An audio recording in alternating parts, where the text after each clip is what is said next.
change the day of the week. You can stuff yourself with turkey. The end result is our football teams absolutely suck. Welcome to a post-Thanksgiving edition of Evan and Tiki. We hope you enjoyed our special Thanksgiving show on Thursday. If you missed it, you can always download the Evan and Tiki podcast. We have a very busy show today. The great Joe Badingo will join us at 4 o'clock. We'll find out if Brian Daboll got himself off the hot seat because the Giants didn't quit on Thursday. And Tom Brady had a ridiculous opinion on Daniel Jones, and the Mets made a move. We'll get to all of it throughout this program. But let me just state this. The New York Jets are a terrible, terrible franchise and a terrible organization, and they're painful to watch on Sundays for a myriad of reasons. Okay, when you are this incompetent and this bad, it's not one thing. Now that I got that out of the way, I put most of the blame on Aaron Rodgers. And maybe that's my fault, Tiki. Maybe when the Jets acquired him over a year ago, I expected something that didn't exist anymore. Maybe it's my fault, but here's the reality of this overpaid relic of a former player, this mercenary piece of craps 2.0. Aaron Rodgers consistently, and it continued yesterday, because to quote the great Joe Badingo, Leonard Williams is still running. All Aaron Rodgers does is make losing plays week after week after week. It's not just the final drive opportunities. It's not just balls in his hands with a chance to win. It's moments throughout a football game that Aaron Rodgers can't make that play on. When you're up 21-7 and your special teams essentially handed that lead to you, you cannot, as you're driving, throw a pick six. You can't turn the ball over. If you settle for a field goal, fine. You can't make that play. And so what kills me and bothers me, and I should get over it, I should be calm, I shouldn't care anymore, is that this guy continuously makes losing plays week after week, and he, to me, is the main reason why they're 3-9. I mean, he's probably not the main reason. He is a reason, but he's the most glaring reason because you see him every play, or at least every offensive play. You see the things that he's not doing on second down, second play of the game. He's got Tyler Conklin wide open, sitting over the middle of the field. Zone is spread away from everybody. He decides to take a shot. You know why he decides to take that shot to Garrett Wilson? Because points in his career, even during his MVP seasons and throughout the entirety of the 15 or 16 years that he was in Green Bay, he would make that throw perfectly. Garrett Wilson's got to step on the cornerback, throw it up there. The ball's going to get there on time, right where it needs to be. You got a 30, 40-yard play down the left sideline. We're in business. Let's go score.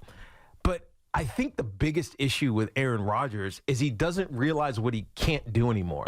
He still thinks that he's going to make that throw without even thinking about it. Just instinctually, I'm making that throw. And he's not making that throw anymore. And so what he hasn't adjusted to is take the easy one. Right? Stop trying to make it hard. Take the easy throw. The one that you were alluding to, the pick six to Williams. If Leonard Williams, if the play before, he just throws an easy, I don't even know what to call it. He was so wide open, Garrett Wilson, in the end zone. Right. And he missed it because he tried to make it like special. Like, I'm leaning back and I'm throwing this ball and it's going to float right where it just stand up and throw him the ball. He's wide open. Right. The cornerback is sitting 8 yards inside of him because he got fooled by the slant and the go. So just throw it to him. So I think Aaron has gotten to the stage of his career where he still believes he's a young man that can make young man throws, and he can't. No, he can't. And so instead of settling for the easy ones, and by the way, they're there. You go look at it. Yeah. They're all there. The easy throws are there. He's trying to do what he used to do, and he just can't anymore. He's also missing open receivers, and this has been going on since the beginning of the season. He could talk all he wants about how healthy he feels, and I appreciate that Aaron Rodgers laid a block out yesterday. He looked as healthy yesterday as I've seen him in the last 2 years. I agree. He looks healthy. That's why that's not the excuse. No. And when he laid out a block for Malachi Corley, I'm sitting there in my TV room all excited, like, great, I appreciate you leaving it out on the field. But he's making constant mistakes. On that opening drive, you talked about the second play of the game. How about third down? He missed Devontae Adams. He threw behind him. How about the amount of times we've seen miscommunication? And how about this? I know you look at the stats, and you're like, well, he's thrown 19 touchdown passes, 8 interceptions. That's not terrible. How about when those interceptions occur? How about the 2 interceptions he threw in the Pittsburgh Steelers game, both to Bishop, that back broke the game? How about the interception of Leonard Williams? How about the interception at the end of the Buffalo game? It's not like all interceptions are created equal. Right. They're not. It's critical moment interceptions. No doubt. That lose you football games. And that's why, if you look at his numbers, they're not the worst. If you look at his numbers, you can even compare it to his final year in Green Bay. But here's the difference for me, and I think a lot of people out there. We're watching every play. We're watching every snap. We didn't watch every snap of the Green Bay final year he had. I admit that. Watched a lot of his games, but not every snap. Right, mostly highlights. Watching every snap, I'll be the first to tell you, his numbers are overrated. He hasn't been good. He hasn't been good enough. In the biggest moments when they've needed him to make a play, he has failed. And it's not just the final drives. It's throughout a game.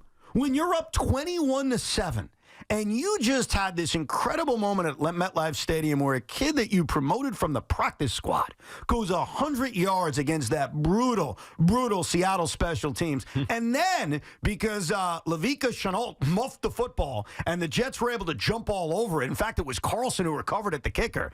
And now Aaron Rodgers has the ball at the Seattle 38-yard line, up 21-7. Dude, I'm not expecting that you got to march 38 yards, but I'm expecting that you're not going to do something stupid. I'm expecting that you're not going to Zach Wilson the situation. I'm not expecting that you're going to Daniel Jones the situation. I'm expecting, because you're Aaron Rodgers, even if you're not MVP Aaron Rodgers, that you're not going to throw a pick six. I'm also expecting on the following drive, when you're still up in the game 21-13, and you've got a 3rd and 2, I'm expecting you can make a play and not have Julian Love, how you doing there, Giant fans, tip a pass away. And then on 4th and 2, I'm also expecting that if you're going to throw deep to Devontae Adams, you're going to make the pass good enough to convert. And you're not going to turn it over on downs and allow Seattle to have half a field where Jason Myers, former Jet again, kicks a field goal to make it a 5-point game. By the way, that one was on Devontae Adams. Maybe. It was. Maybe a little bit. It was in his hands. He dropped it. A little bit on Devontae. Fine. And you know what? You know what I blame Devontae Adams on? What? Aaron Rodgers. Because he brought him in. Like, this football team, this offense, this quarterback scored 0 points in this game after they had the kick return for a touchdown and were up 21-7. 0 points. They went 3 quarters with this offense doing nothing.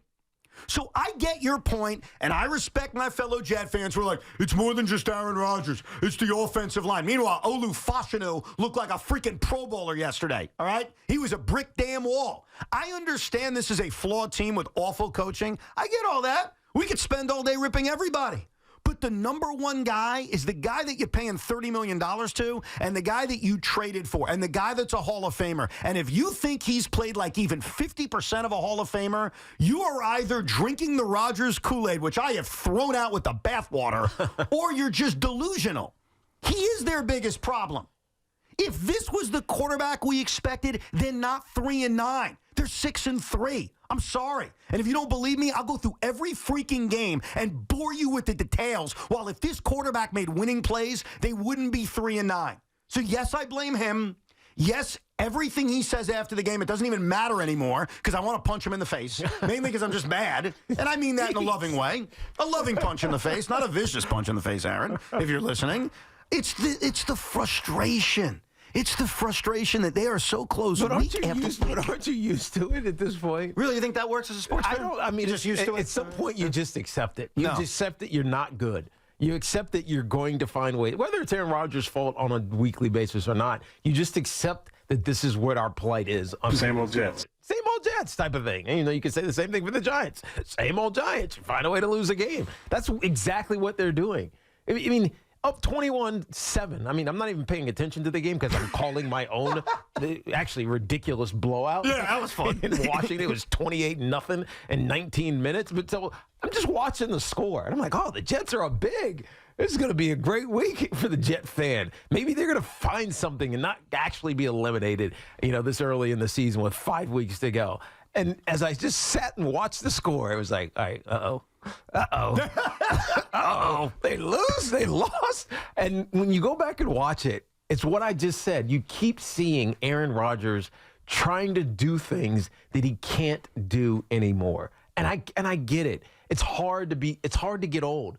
We all know this from an athlete standpoint, from a humanity, man or woman standpoint. It is hard to get old. Those things that used to be easy for you, they're just not easy anymore. And we're seeing this happen in real time in front of us with Aaron Rodgers. And so, to me, it's an acknowledgement that needs to happen within Aaron Rodgers' mind if he's going to keep playing quarterback for this team, because apparently Jeff Olbrich has some thoughts that he might not. Maybe he gets benched. I don't know why you would do it, but whatever. What's the discussion we'll have later?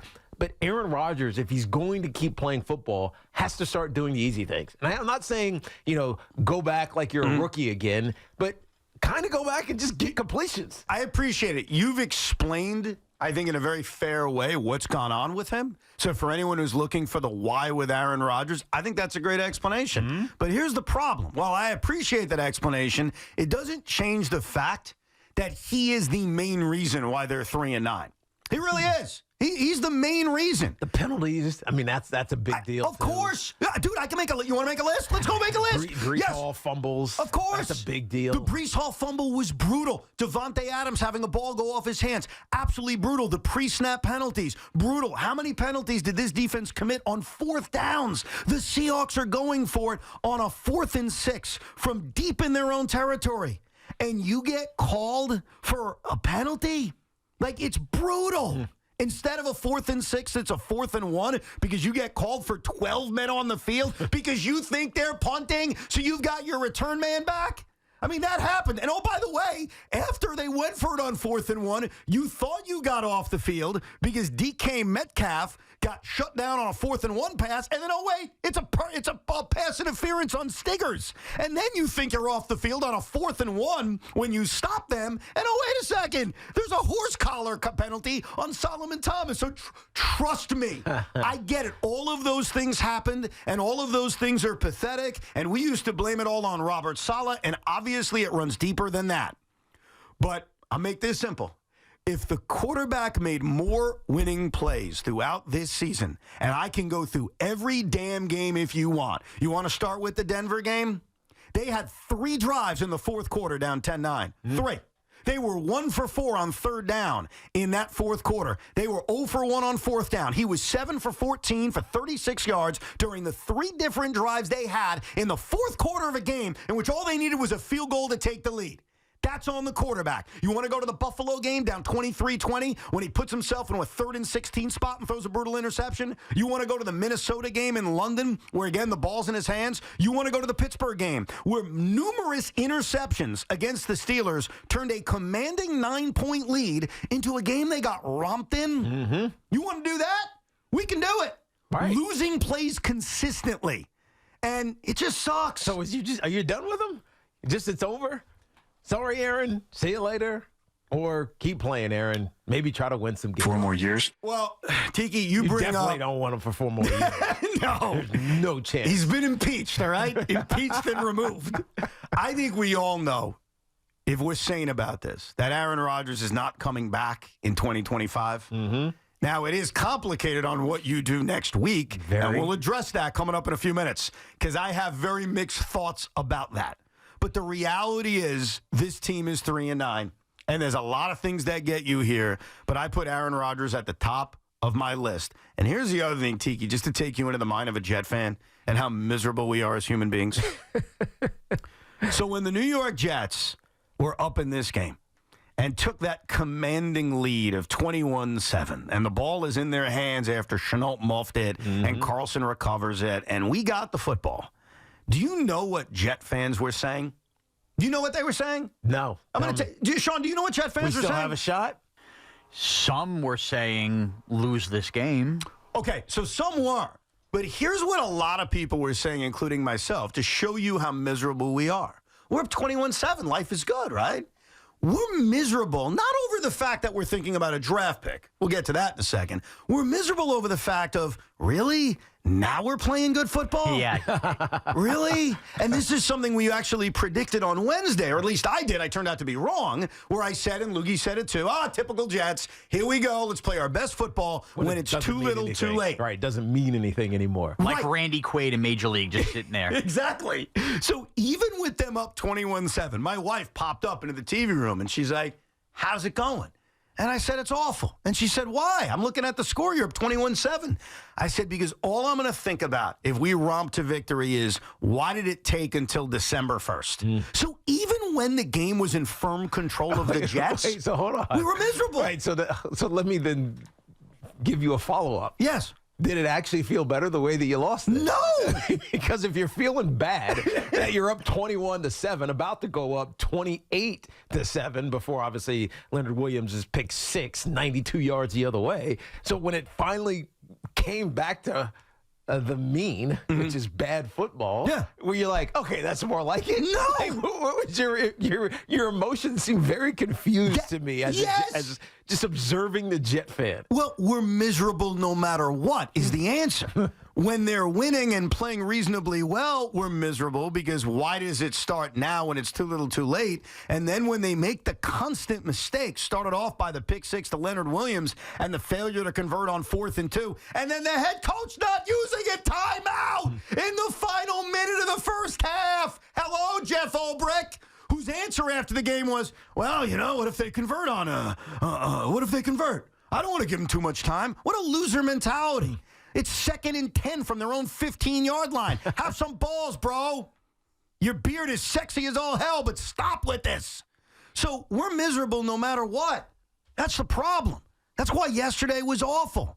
It's why our existence as football fans, like Giant fans, are probably feeling the same way. Mm-hmm. Was there any part of Thanksgiving in which you were happy watching the Giants lose to the Cowboys? When they took the lead for the first time since October 6th. That was fun. They did have a lead. You were happy about that? I fist pumped and I said, finally. You weren't thinking too little too late? No, because it was still the Cowboys. It ain't the Seahawks with detachment. You know what I mean? Fair enough. It's a miserable existence. And yesterday, as a Jet fan, you got all parts of it. Now, Tiki brought up something very interesting, which we'll discuss in a few minutes, and that is, all right, I'm done with Aaron Rodgers. All right, I blame Aaron Rodgers for a lot of the Jet failures this year. Do you bench him now? Do you sit him now? Jeff Ulbrich got peppered with those questions. We will give you our opinions on the matter, plus we'll get to your calls. 888-808-1019.